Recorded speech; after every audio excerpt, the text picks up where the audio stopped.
Na dança pode? Será que pode mesmo?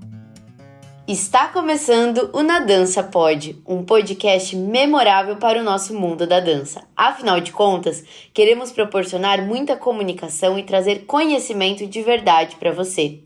Prazer, eu sou a Giovana Pérez, bailarina profissional e comunicadora na dança e também host do podcast Na Dança Pode, junto com a Jaque. Eu sou a Jaque Coutinho, bailarina profissional e fisioterapeuta ortopédica e também host do Na Dança Pode, junto com a G. Vem que o podcast é nosso!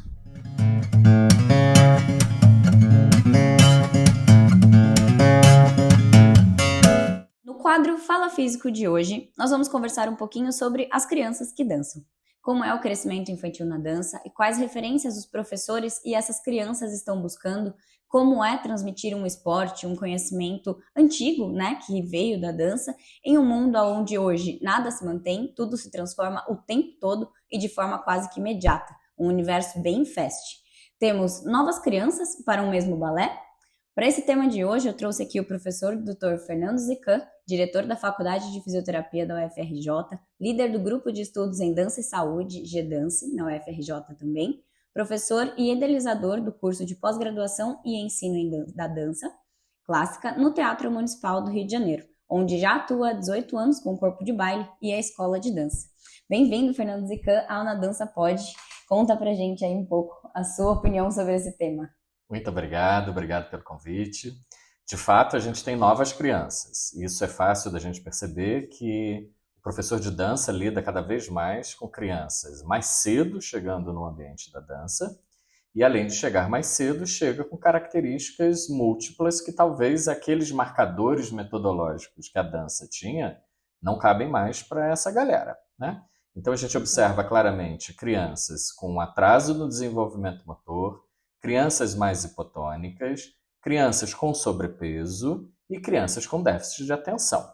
Então, só a gente olhar esse pacote, não tem como esse professor da dança, que às vezes não tem nem conhecimento teórico claro sobre como lidar com essas diferenças, pensar que esse professor vai ensinar plié, tandi, como se faz um fouetté. Então, a gente precisa identificar qual é o papel realmente desse ensino da dança e para cada momento, né? Assim, fazendo uma analogia com o esporte, embora a dança não seja um esporte, mas a gente faz uma proximidade, um dos primeiros itens que eu acho que tem que se conversar sobre isso é qual a expectativa que eu tenho com aquela aula e qual a expectativa que eu tenho com aquela criança.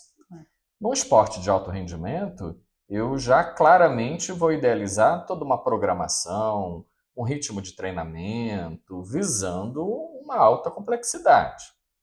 Quando a gente está falando da dança e do ensino da dança, a gente talvez não tenha alto rendimento nem em 1% daquela criança que está na minha escola, ou daquela criança que está no meu ambiente. Então, daí a gente já vai observar que não adianta eu ter marcadores muito rígidos em cima de um público onde aquela rigidez não vai fazer tanto sentido.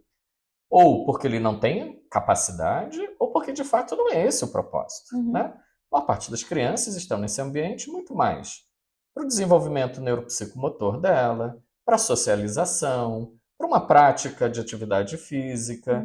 Então, a dança em si ela é apenas um veículo. Uma forma de fazer essa criança se movimentar. Se movimentar. E aí, se é essa a expectativa que eu preciso colocar, talvez alguns marcadores do desenvolvimento não precisam ser tão rígidos. Então, observar o quanto de andeor que aquela criança está tendo pode ser uma questão para o alto rendimento, mas não vai fazer nenhum sentido para uma criança numa escola livre. Sim. Aquela criança, se ela já tem grandes flexibilidades ou grandes amplitudes, talvez para escolas profissionalizantes e de alto rendimento, eu vou selecionar até, não, essa criança não tem boa flexibilidade, eu não quero essa criança. Agora, não é essa a realidade que eu vou ter para a escola livre. Então, nesse aspecto, todos os atores que estão envolvidos, tanto a própria criança, quanto o professor, quanto a família, precisa ter um alinhamento muito claro de qual a expectativa de que se quer com aquele ensino da dança. Onde eu quero chegar, porque a gente tem familiares, né, pais e mães que botam a criança no balé hoje para no final do ano já estar dançando na frente com o tchutchu, Na e se ponta. puder ainda na ponta, que ótimo. Então esse alinhamento de expectativas precisa estar um pouco mais coerente. E a criança, ela dá sinais para a gente bastante significativos, né? Onde os professores da dança percebem aquela criança que está mais atrasada, aquela que está mais lenta, aquela que está desmotivada, aquela que não consegue realmente envolver, né, nas atividades. E aí a gente do lado, né, como fisioterapeuta, como aquele que olha esse corpo em desenvolvimento, precisa pensar qual é o elo que está faltando, né? É um elo motivacional? A criança não quer estar ali, então não adianta. Às vezes ela tem características físicas, mas o desenvolvimento não vai acontecer. Exato. Aquela criança tem alguma questão do atraso do desenvolvimento motor? Precisamos ter alguns marcos, né? Ensino de balé clássico só inicia a partir de 8 anos de idade. Isso é muito importante você falar, porque o que a gente vê em escolas de ensino normais, né, que não são profissionalizantes, tem a partir de 2 anos e meio. E aí, na verdade, a gente tem alguns marcadores de desenvolvimento motor infantil básicos, que não tem nada a ver com dança, né? Entre a pessoa vai ser capaz de pular, de correr, de brincar, de sentar, ela fica sozinha, não fica. E aí, às vezes, com 2 anos e meio, tá no desfraude. Exatamente. Então, tem que ter essa clareza de que ensino de balé clássico é acima de 8 anos. Qualquer coisa antes disso, eu posso chamar de dança, eu posso chamar de aula de balé, isso não é o problema. O problema é o que eu estou fazendo ali dentro. Exato. Então, antes de 8 anos, é muito mais um desenvolvimento psicomotor, é muito mais atividades que sejam lúdicas, psicoativas, né, que despertem uma motricidade e que não tem como produto final uma coreografia, por exemplo. Sim. Não tem como produto final um espetáculo, ou se tiver, porque vai ser ótimo eu pegar uma criança de 4, 5 anos que está fazendo balé e ela quer se apresentar, ela quer estar no teatro e aquela família vai gostar daquilo e tal, eu vou fazer qualquer outra coisa que não é um elemento coreográfico de frontalidade, de uma série de movimentos. Então, entender que neste desenvolvimento as crianças elas têm aquisições para idades específicas. Então, essa que chegou com 2 e com 3, eu quero saber o que eu preciso dessa criança, né? Eu preciso que ela corra, que ela salte, que ela tenha um senso de lateralidade. Ok. A de 6 e 7, talvez eu vou precisar de outros elementos ali dentro. E aí que eu abro um parêntese, né? Como o tema dessa conversa é essas novas crianças e novos corpos, a gente tem indicadores muito claros já da Organização Mundial de Saúde do quanto as nossas crianças estão com sobrepeso e estão com baixos indicadores de desenvolvimento motor, muito relacionada a um excesso de horas em tela e a um excesso de virtualidade. Né? Que não necessariamente é só dado pela tela em si, né? Mas aí eu vou botar a tela, vou botar a televisão, né? Vamos botar outros indicadores. Essas crianças que estão expostas a esses universos, elas não adquiriram algumas aquisições motoras, ou não estão adquirindo. Né? Por ficarem muito tempo sentadas, né? Por estarem em posicionamentos que não favorecem. Então, aqui na fisioterapia, por exemplo, eu vou chamar um indicador, né? Arco plantar transverso, ele é desenvolvido ou ele deve ser desenvolvido até o final do 7º ano. Então, se até o final do 7º ano, início do 8º, eu não tenho arco plantar, é aquela criança que está pisando plano, que está com aquele arco todo desabado, aquele pé todo pronado. Não tem como eu ensinar balé em cima de um pé nessa condição.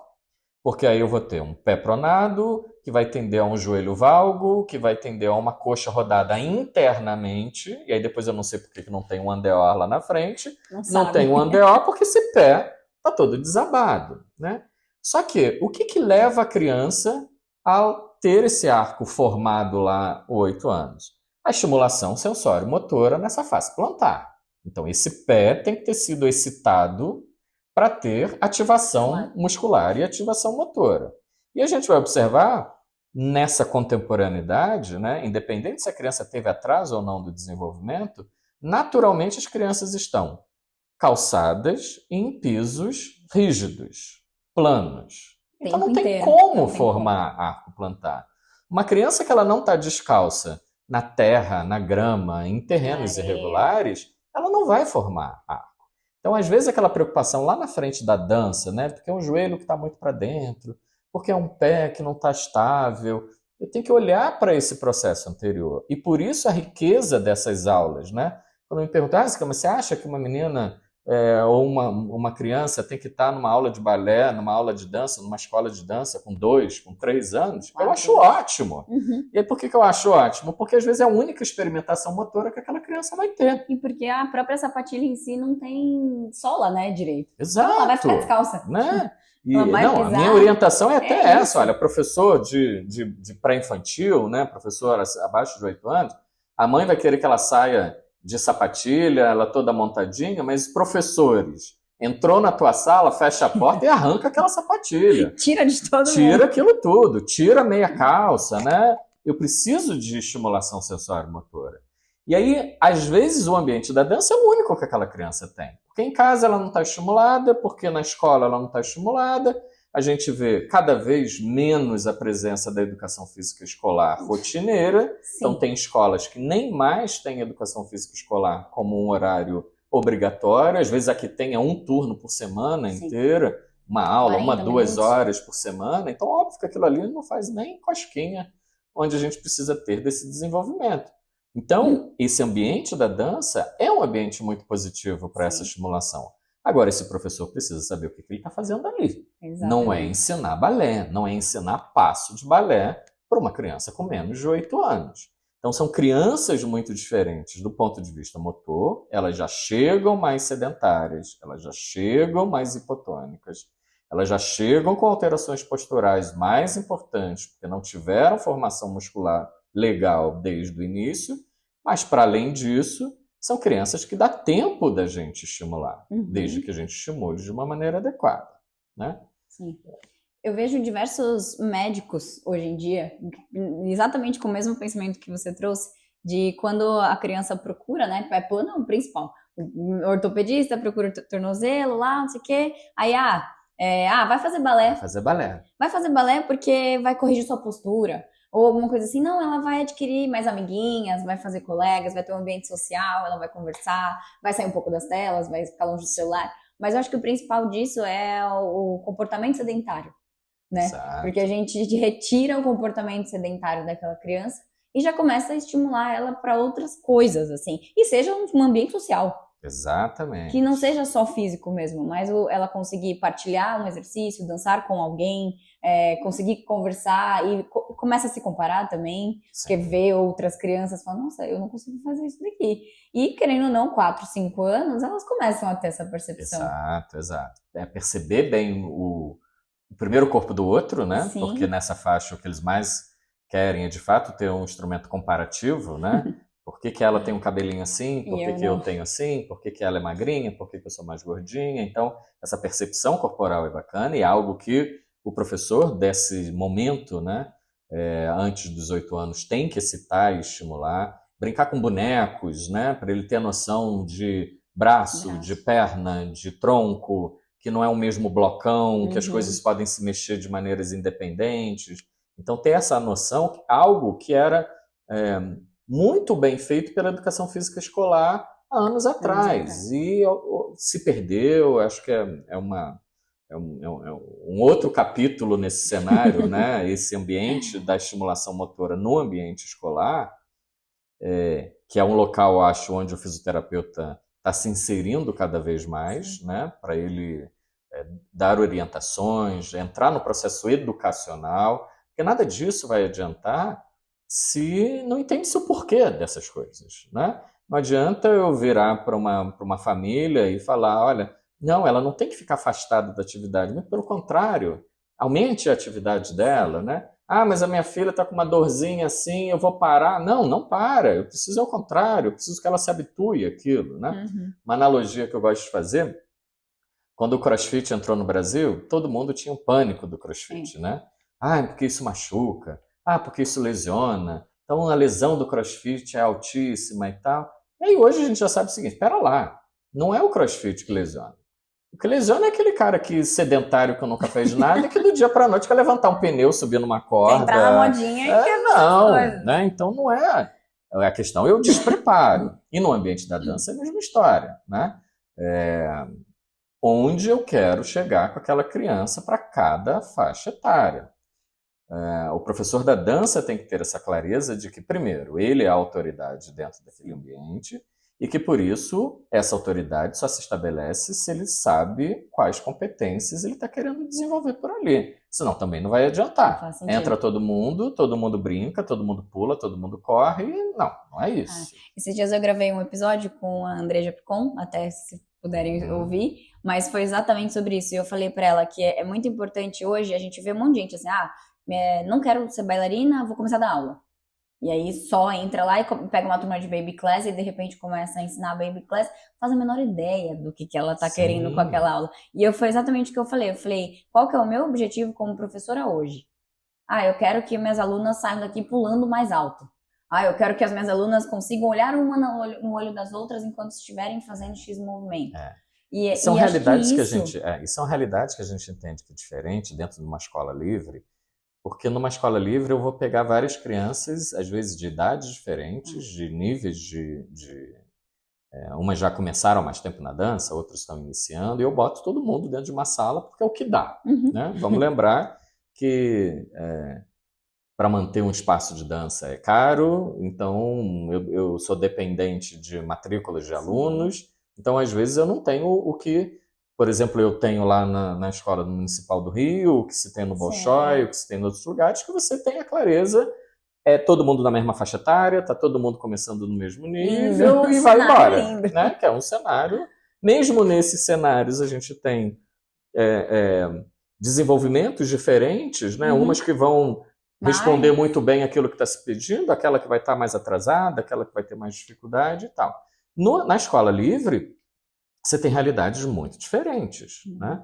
E atualmente, até já entrando por esse campo, a família não consegue perceber de uma maneira muito clara os atrasos no desenvolvimento mental. A gente está olhando hoje muito, né, tanto as questões do atraso mental quanto as questões da neurodivergência. Né?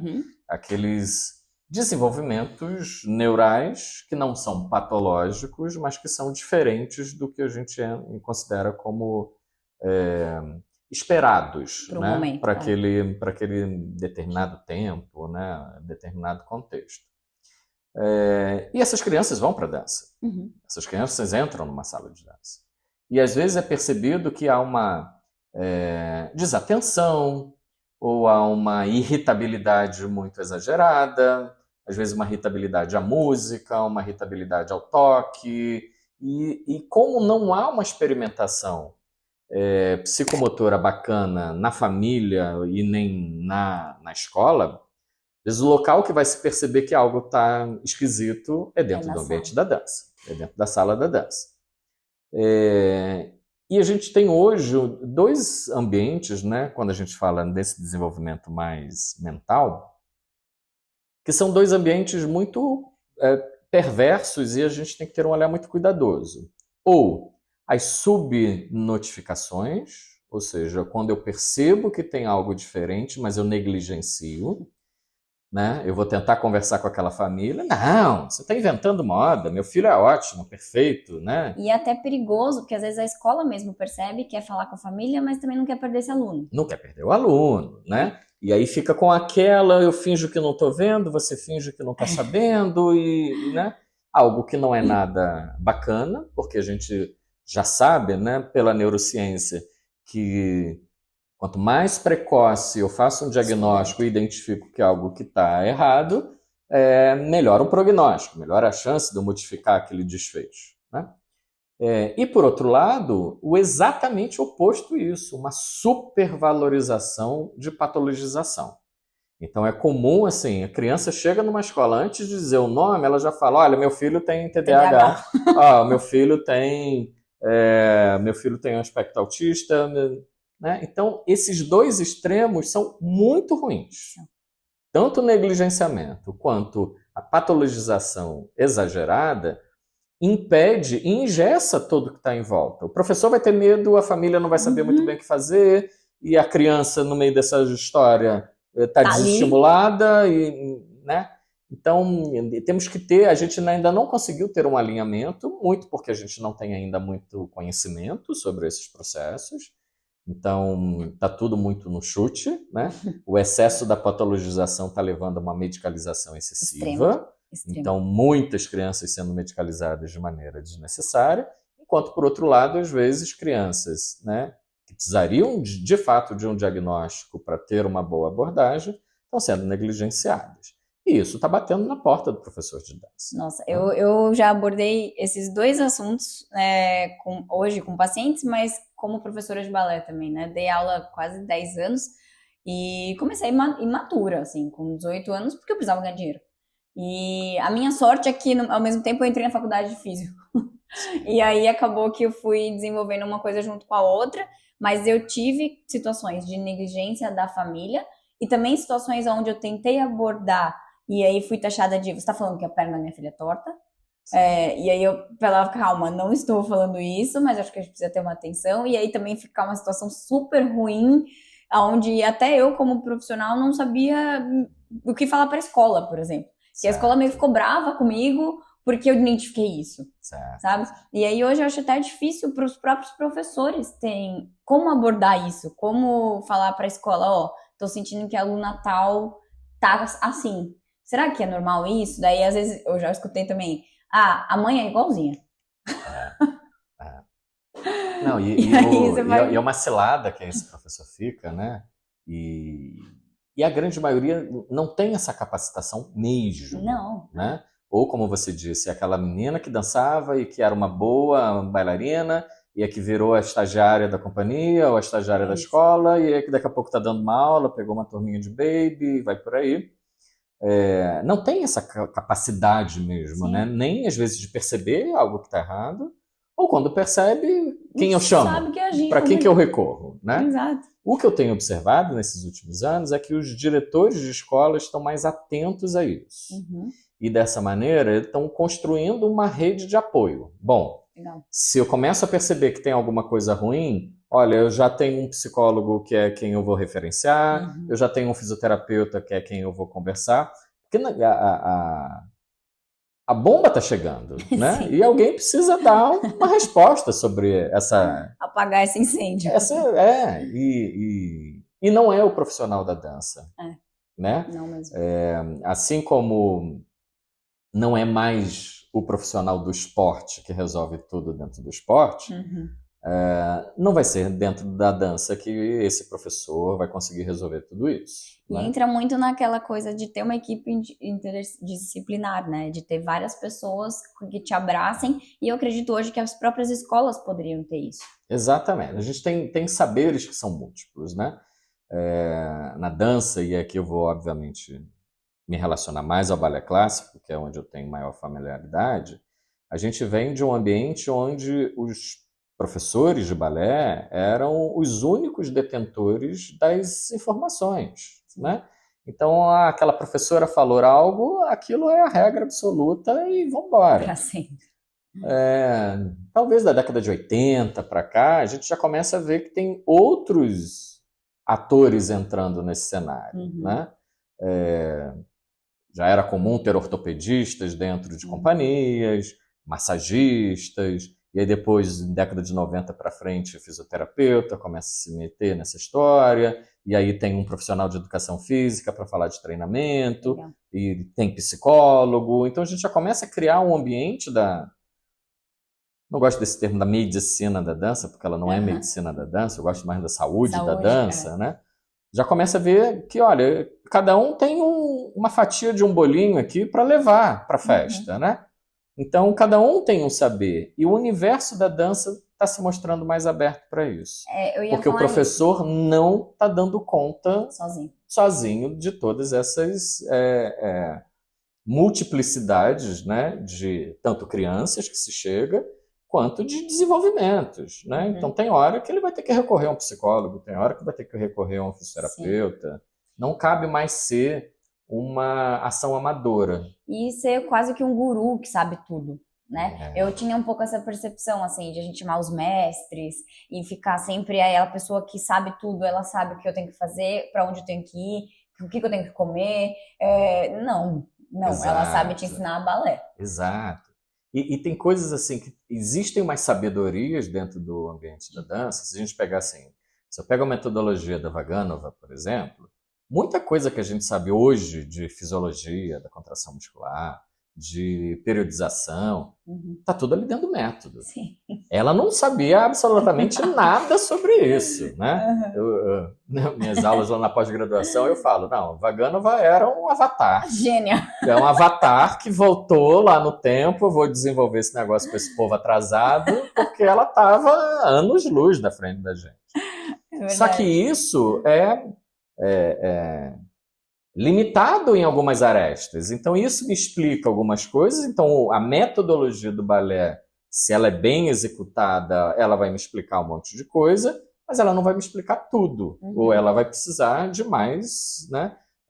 Se eu pego crianças, né, já numa idade um pouco mais avançada, que fazem, que seguem as metodologias, seja do Royal, seja da Vaganova, seja da Ópera de Paris, seja de onde for, mas que ela segue uma metodologia, às vezes eu preciso que para aquela metodologia ser executada, eu preciso que aquela criança faça aula 5 vezes por semana. Sim. Ela faça 4 vezes por semana. Essa não é a realidade, né? A realidade que a gente observa que consegue fazer isso são as escolas profissionalizantes, né? Só. Que é uma meia dúzia, talvez, no Brasil, que vai conseguir, de fato, ter uma rotina dessa. Sim. Então não adianta eu botar essa metodologia para minha aluna que vai 2 vezes por semana. Não adianta eu achar que eu vou chegar nesse mesmo rendimento, né? O time da sapatilha de ponta, por exemplo, que se adoram falar, e tem um monte de gente que fala um monte de besteira por aí, e você vai olhar assim, não é cronológico, não é idade, não é tempo de balé. Isso, se eu pego lá os marcadores da Royal, da Ópera e tal, é muito claro lá. Sim. Tempo e idade, né? 12 anos e 4 anos de balé. Só que eu preciso trazer em que contexto, né? É 12 anos para aquela que começou com 8. É 4 anos de balé para aquela que faz todos os dias. Então, se eu tenho algo diferente disso, aquele marcador já não me adianta para nada. Exatamente. Porque eu tenho um outro desenvolvimento. Eu tenho uma outra criança. Que pode ser que algumas com 11 vão estar ótimas, tem outras com 13, com 14 e não vai adiantar. E aí tem, acho que até se falar dos marcadores de ponta especificamente, entra a tal da comparação. Porque daí mas por que a menina com 9 pode? Exato. Por que a minha filha, que é da mesma turma, não podendo? Está fazendo a ponta? Eu recebi uma aluna minha de pós-graduação, uma professora de balé, e com questionamento que realmente estava nessa fase, né? Uma aluna, ela não queria aprovar a aluna, né? Não queria deixar a aluna passar de ano, porque no ano seguinte era início de ponta. E ela sabia que aquela aluna não tinha a menor condição. E aí tentou conversar com a família resistente, não queria, achava que era um absurdo, que estava sendo preconceituosa e perere, perere. Hoje em dia, então, esse discurso é cada vez mais presente, com alguns momentos de muita propriedade, mas com outros momentos sem propriedade nenhuma. E ela falou assim, Cam, me salva. Eu falei assim, chama essa família e vão conversar, né? E aí chamei o pai, né, para conversar, e aí comecei a avaliar a criança na frente, né, do pai. Criança com atraso motor, assim, absurdo, né? Óbvio que aquela família percebia. Sim. Óbvio que aquele pai percebia. E aí, no meio da história, eu falei assim, você acha mesmo que vai ser mais saudável para tua filha ela acompanhar as coleguinhas? Claro que eu acho, porque vai ser ruim. Eu disse, olha só, ano que vem, essas coleguinhas vão começar a fazer aula de ponta e vão conseguir. E a sua filha não vai conseguir. Olha o impacto que você está criando para ela. Porque aí, claramente, ela vai ver que ela é incapaz, que ela não consegue. Isso é muito mais danoso, né?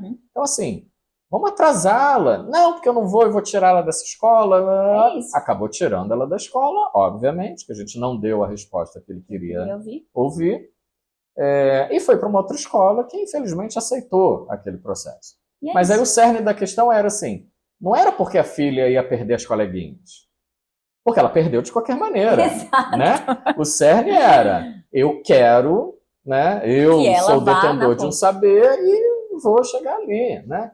Então, eu acho que o fisioterapeuta, né, especificamente olhando desse ponto de vista motor, ele tem que ser um grande aliado dos professores. Sim. Né? A gente tem que se prontificar para ajudar esses professores a se defender. Olha, me ajuda aqui, porque eu não tenho argumento teórico, eu não tenho sabedoria para dizer para aquela família o porquê sim, o porquê não. Me ajuda nesse processo. Né? Às vezes se olha muito o papel do fisioterapeuta da dança como um tratador, ou às vezes somente como um tratador. Sim. E esse tratador tem uma possibilidade muito pequena de resolutibilidade. Né? Acho que o nosso papel no ambiente da dança é muito mais um papel educacional de processos. E aí, educação de processos é algo que ninguém quer ouvir, né? Porque a gente quer estar pronto amanhã, a gente quer o resultado para ontem. Então você fala, não, só vai estar boa para fazer ponta daqui a 3 anos. Não vou esperar tudo isso. E aí é onde a gente tem que entrar com elementos teóricos, elementos mais robustos de informar, de educar esse professor do porquê sim, do porquê não, educar essa família, né? A gente está numa era onde esses processos educacionais podem ser feitos de maneira tão diferente, como, por exemplo, esse próprio podcast que a gente está gravando aqui, o quanto que ele é educacional, né? Para o fisioterapeuta que vai ouvir, para o professor que vai ouvir, para uma família, né? Eu gravei uma vez um programa no YouTube sobre a importância da criança andar descalço, né? E a ótica toda da conversa foi muito mais voltada para a família. Então, assim, olha, aqui eu estou falando para esse pai que está aí, essa mãe, que acha que a criança não pode estar descalça, que vai pegar um vírus, uma bactéria, porque também em época de fake news pega-se tudo, né? Olho de peixe, vai faz nascer, um monte de coisa. Ou tá frio, vai gripar, né? Bota uma meinha, então, mas deixa ele descalço, né? Então a gente tem que ter essa visão de que o nosso principal elemento na fisioterapia, neste ambiente da dança, a meu ver, é educacional. Educar o professor, educar a família, educar o gestor dessa escola que está recebendo e está aflito. Sim. Porque daqui a pouco vai se falar, na escola de fulano que eu me machuquei. Ou na escola tal, não me deixam subir na ponta não com me deixam cidade. fazer, né? E esse gestor, né, esse diretor da escola, esse professor, tem que escolher qual é o perfil educacional que ele vai querer ter também, né? Exato. Porque ele pode fazer vista grossa para tudo, porque o objetivo dele é só ter matrícula, como ele pode ter, olha, não, a minha escola é identificada como uma escola que se preocupa com o crescimento, né? Então a minha escola diz, a minha professora vai falar por sim e do porquê não. Eu acho, né, e reforço muito uma ótica, de que o projeto pedagógico de uma escola de dança tem que ser claro para todo mundo e tem que ser cumprido, no sentido de que, assim, olha, esse aqui é um processo educacional. Então, sim por esses motivos e não por aqueles motivos, né? E eu vejo um pouco que vem tudo um pouco o erro lá de trás, assim, né? De que começou a dar aula do jeito que a gente falou, de repente, do nada, aí com 35, 40 anos, abre a própria escola, e aí nem sabe muito o que é um processo educacional ou objetivos educacionais daquele mesmo ambiente, ou, eu quero que no meu primeiro ano da minha escola se ensine isso, o primeiro ano é de uma pessoa que entra com 5, sei lá, ou a parte técnica clássica vai começar aos 8, não precisa antes dos 8 anos ensinar a fazer VT, sabe? E para que não gere expectativa nos próprios pais. Sim. E que tenha claro esses objetivos. E eu vejo que não tem.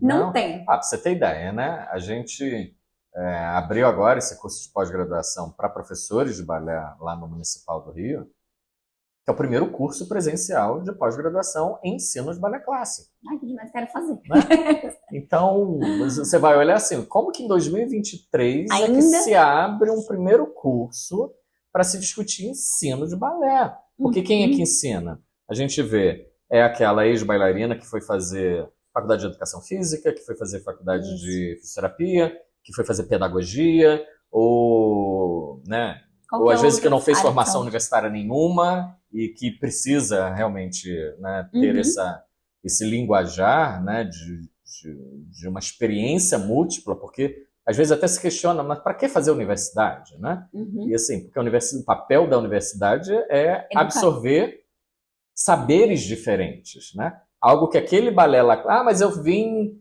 formado pela guru do balé, guru no bom sentido, né? Sim. Naquela assim, ela era detentora de todo saber. Mas hoje aquele saber é limitado às vezes à técnica e não ao que está ao redor.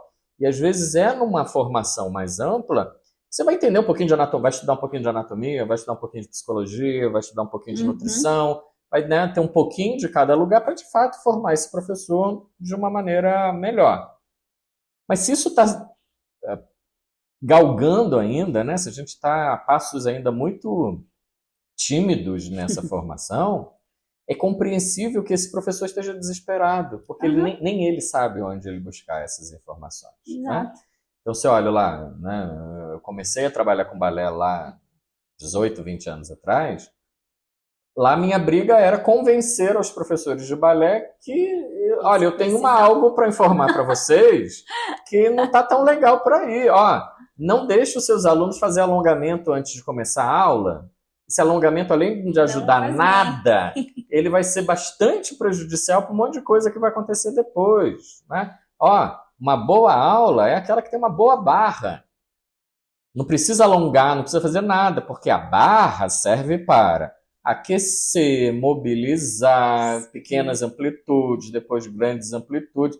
Olha o avatar aí, da Vaganova, né? Botando isso. Por que eu começo com plié? Por que depois do plié eu vou para o tandi? Por que eu já estou começando a transferir peso? Então tem toda uma clareza. Agora a gente tem muitos professores de balé que você vai perguntar, por que você fez o tandi antes? Não sabe, né? Ele jogou um monte de coisa por ali. Ou quantidade de exercícios também, né? Por que eu tenho que ter um rondejam par terre para depois ter um rondejam en l'air, né? Às vezes está tudo dentro do mesmo lugar. Por que às vezes numa barra eu vou fazer uma sequência mais rápida, mas depois eu preciso ter uma sequência de passos mais devagar? Por que eu preciso ter um balance? Por que eu preciso segurar algumas posições? Porque eu preciso de força estática. Porque senão daqui a pouco, no passo seguinte da barra, eu vou começar um adágio. Se eu não estimulei força estática, não vai segurar nada. Vai cair, não vai conseguir fazer um promenade. Né? Então eu tenho uma sequência que sai de uma barra, o porquê que vai para o centro, por que no centro eu vou começar no pequeno salto, o que eu quero nesse pequeno salto. Então, se existe essa lógica, esse professor primeiro precisa se apropriar dessa lógica. Exato. Eu vou dar essa lógica toda para todo mundo? Não. A criança de 8, eu vou focar numa coisa, de 9 em outra, de 10 em outra, de 15 em outra. Que entra no então, plano eu preciso ter um evoluir dessa proposta pedagógica, mas sabendo o que eu estou fazendo em cada lugar. Às vezes eu vou olhar, e às vezes já em companhias profissionais, né, vendo bailarinos que descem de um salto parecendo que está uma tora caindo e desabando de algum lugar. Aí eu falo, filho, para que aquele plié do começo da aula serviu? Se você está pulando aqui agora e não está amortecendo meia ponta, plié, não está adiantando nada, né? Você vai lesionar o teu joelho. E aí não adianta eu ter uma fisioterapia para tratar uma dor de joelho se a técnica está errada. Se lá o processo de execução está errada. E aí é onde vai sendo difícil, e para mim foi uma luta dentro de um ambiente que era um ambiente muito clássico, muito ortodoxo, né, por ser um ambiente de grande referência. Aos poucos eu colocando o elemento ali, né? Mas olha só, não adianta botar um ambulatório ali e ficar tratando essas dores se a técnica está errada, se aquela posição da perna está errada, se eu estou fechando aquela quinta, sabe Deus como, porque o pé tá bonitinho na quinta, mas o pé tá olhando para um lado, o joelho tá olhando para o outro, o quadril tá olhando para o outro.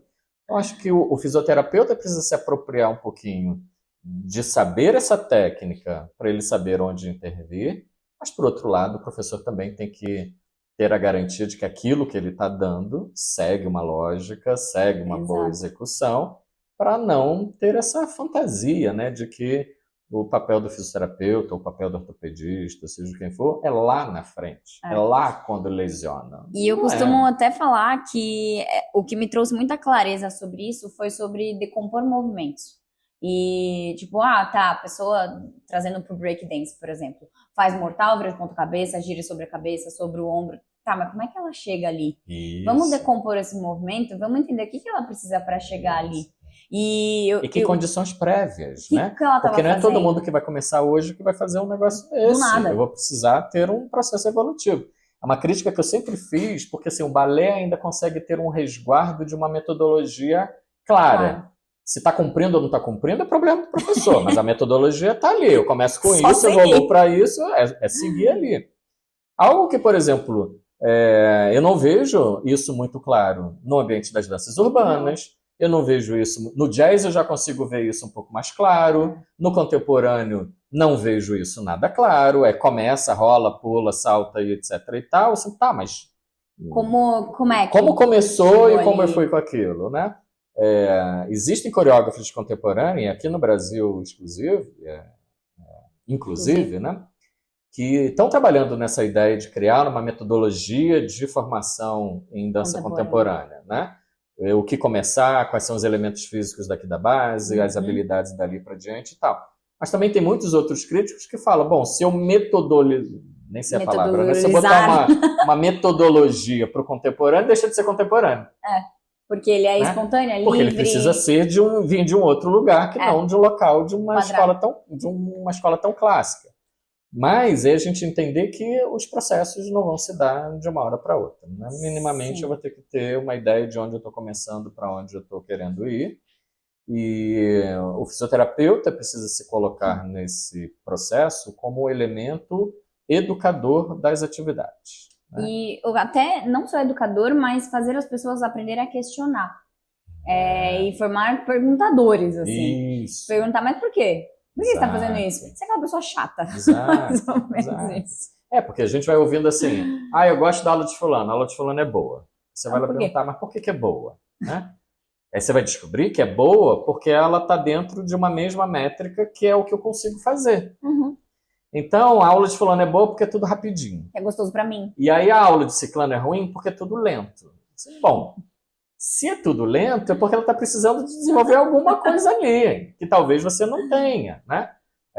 Uma aula de balé, especificamente, ela tem que ter uma simetria muito clara. Tudo que eu fiz para frente, eu vou fazer para trás. Tudo que eu fiz para a direita, eu vou fazer para a esquerda. Não é nada disso que a gente vê, né? A gente vê na hora da direita, eu me armo lá lindo, na diagonal e vamos embora.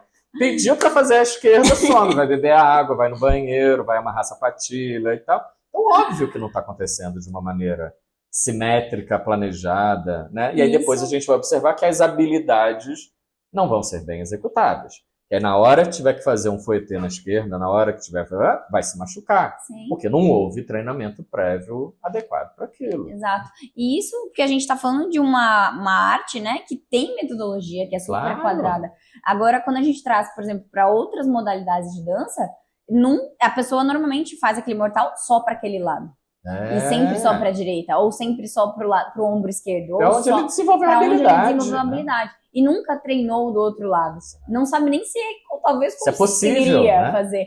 E essa semana, inclusive, eu atendi um paciente que ele falou para mim, eu me machuquei, bati a cabeça no chão, e depois eu fiquei com medo de fazer. E aí eu comecei a treinar para a esquerda. E aí eu perguntei, eu falei, e você conseguiu fazer? Ele falou, não. Claro. Aí eu falei assim, mas e o que você fez? Daí ele, comecei a repetir, tipo, passo por passo, e aí, de repente, quando eu vi, eu estava conseguindo fazer. Eu falei, porque a teoria você tem. Não é isso, mas... não, e não é esse o processo de aprendizado, Exato. Né? Eu parte por parte. Ninguém aprende a dirigir já dirigindo. Do Vou nada. aprender. Primeiro aperta a embreagem, depois passa a marcha, depois piso no freio. Aí né? Só nessa história... 2 semanas ali, morrendo o carro, pulando o carro, né? Porque tem processos, né? Como se disse, eu compartimentei o gesto e depois é que eu vou juntar. O cérebro da gente não sabe funcionar nesse blocão, né? Exato. Ele vai funcionando de acordo com os estímulos de pedacinho que eu estou colocando ali dentro. Na aula de balé é isso. Olhem para uma aula de balé e vejam que é isso. Sim. O que eu estou fazendo ali em cada passo é ter um monte de pedacinhos de coisas que eu vou juntar naquele centro para depois juntar no ensaio que eu vou ter lá depois. Com certeza. É muito, muito legal isso que a gente está falando, porque eu queria trazer até um outro tipo de novas crianças, que são as crianças hiperdesenvolvidas. Porque a gente falou um pouco das crianças que não têm, né, tem esse atraso de desenvolvimento em si, mas a gente tem também as crianças que hoje em dia são hiperestimuladas. E aí, às vezes, você vê uma menina de 8 anos fazendo coisas absurdas, que você fala assim, gente, como assim? E aí, assiste muito alguém fazendo, e aí começa a aprender por visual, e aí fica repetindo na frente da televisão várias vezes, porque hoje o acesso é muito fácil. Mas vale a gente fazer uma crítica do seguinte, né? Às vezes ela está muito hábil e muito executando muito bem aquilo. Eu viro um pouquinho a chave, eu mudo o lado, já não tem mais aquela capacidade.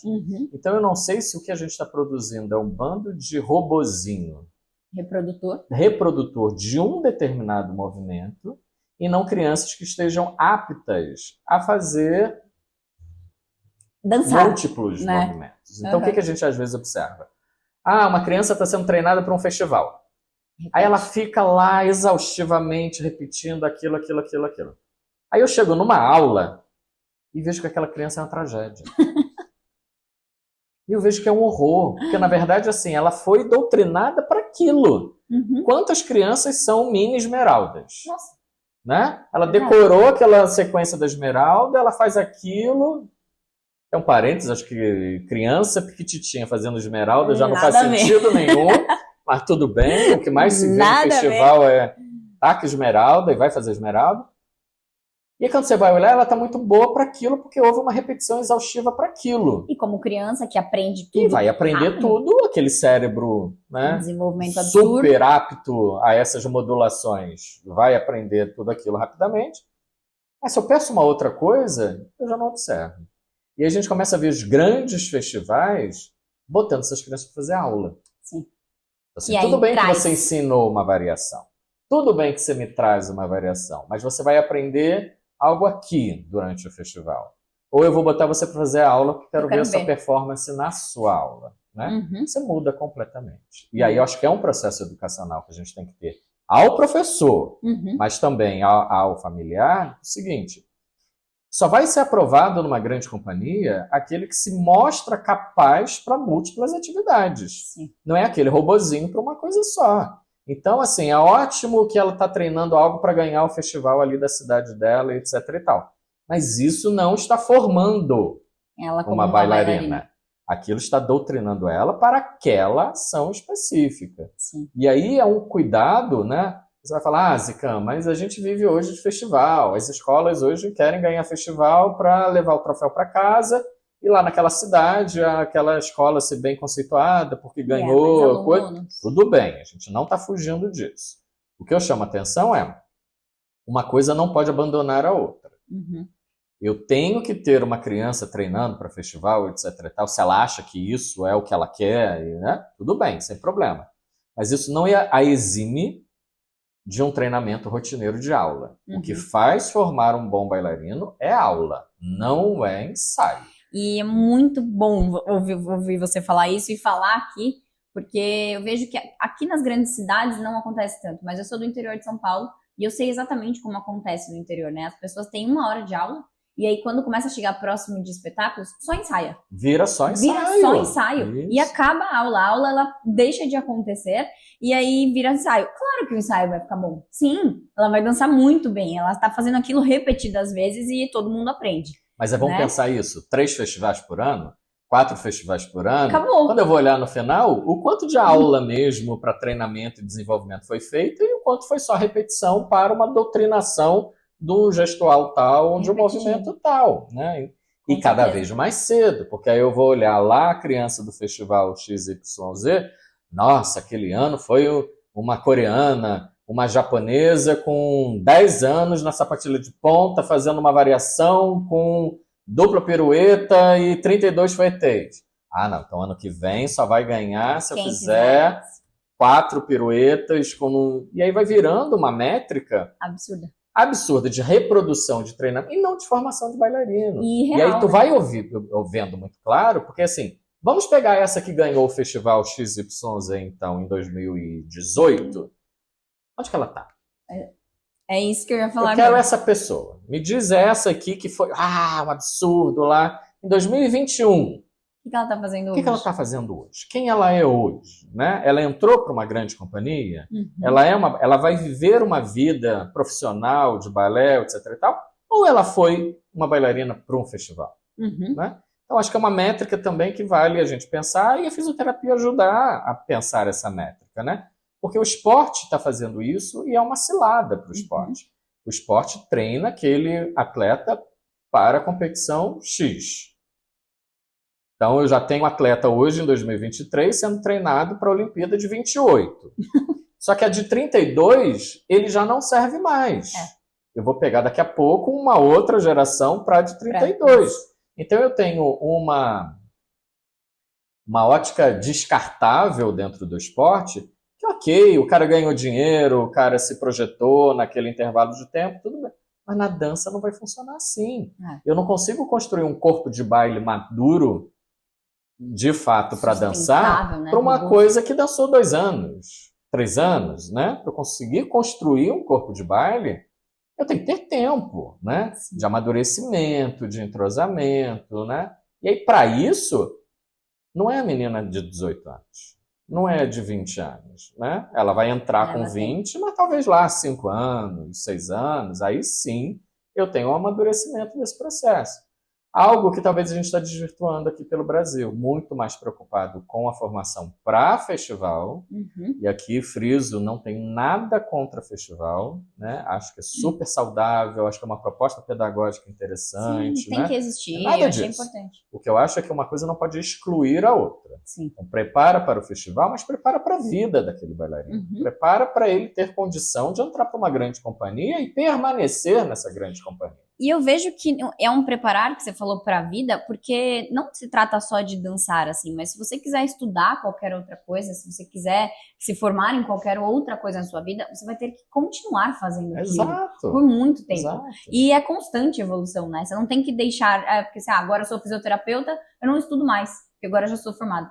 Blá! Para profissão nenhuma a gente vai conseguir. E aí, quando a gente fala sobre estudar na dança, é fazer aula. É a minha história. É fazer aula. Então, não tirar a aula porque está ensaiando alguma coisa é o padrão número 1 que todo mundo deveria ter numa sala de aula, numa escola. E aí, acho que para a gente ir caminhando para o fechamento, né? Queria deixar umas frases assim mais marcantes, né? De que assim, nem toda aula é boa. Vamos entender isso, que tem aula boa e tem aula ruim. Nem toda aula é para todo mundo. Nem toda criança vai evoluir da mesma forma, com os mesmos estímulos. Então, é uma aula que é sempre a mesma professora. Se eu não tenho variação de estímulo, eu não vou chegar em bons lugares, né? Então, se você vai pegar as grandes escolas, é um professor que dá aula segunda e quarta, outra que dá terça e quinta, né? Eu tenho que variar estímulos. Numa escola livre isso não é possível, é a mesma professora. Tudo bem, mas que essa professora tem a ótica de que ela varie estímulos. É sempre a mesma aula, fazendo a mesma coisa, com a mesma sequência, vai estacionar. Né? Ninguém ganha força muscular levantando 1 quilo 3 meses. Né? Pode ser que na primeira semana aquilo surja alguma coisa, na segunda já não faz mais nada. Então, no balé, eu tenho que ter a mesma ótica. Né? Não posso fazer as mesmas coisas. E vamos ter atenção que esses corpos, essas crianças, elas têm múltipla capacidade e que elas têm divergências de rendimentos. E aí eu preciso estar atento a isso. E se eu estou percebendo isso e não está tendo eco na minha escola, não está tendo eco com a família, procura um profissional da dança, alguém que tenha um acolhimento diferenciado para te instrumentalizar e falar, olha, existe razão aí, você está certo, né? Se empodere desse discurso, emita esse discurso, porque aí depois a responsabilidade é dessa família. Não fica sobre você. Não fica sobre você, né? Você deu a informação. Por exemplo, um controle que sempre falo para todas as escolas terem. Faça um controle da menarca das suas alunas. Controla quando ela vai menstruar, porque isso é um marcador importante para determinar como está desenvolvimento ou não. Mas eu tenho vergonha, Ué? Não, isso é um dado desse corpo, né? E que isso precisa ser acompanhado para te instrumentalizar e dizer, olha, por que aquela menina não está engordando tanto? Por que aquele corpo está mudando? Por que aquele andeor que era lindo e maravilhoso agora já não existe? Já não existe mais. Eu tenho uma causa. Eu estou mudando a composição hormonal daquela criança e por isso está mudando aquele corpo, né? E vamos entender isso. Vamos entender que é isso. Porque às vezes bota uma expectativa, ela é linda, maravilhosa, e daqui a pouco ela vira um baiacu. Mudou. E aí? O que eu faço com aquilo? Ok. É esse o corpo que tem. E né? agir sobre essa causa, né? Tipo, aconteceu isso e não tá. Não vamos descriminalizar isso agora, a gente precisa agir nesse corpo que agora é assim. Esse é o possível, né? Lembrando aquilo que a gente falou lá no começo, nem 1% desses bailarinos ou dessas crianças que fazem aula de dança, seja aula que for, serão bailarinos profissionais.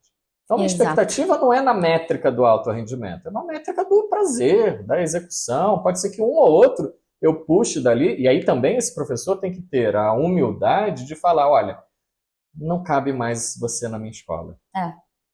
A minha escola está te estacionando, a minha escola está... Eu não tenho como te dar mais...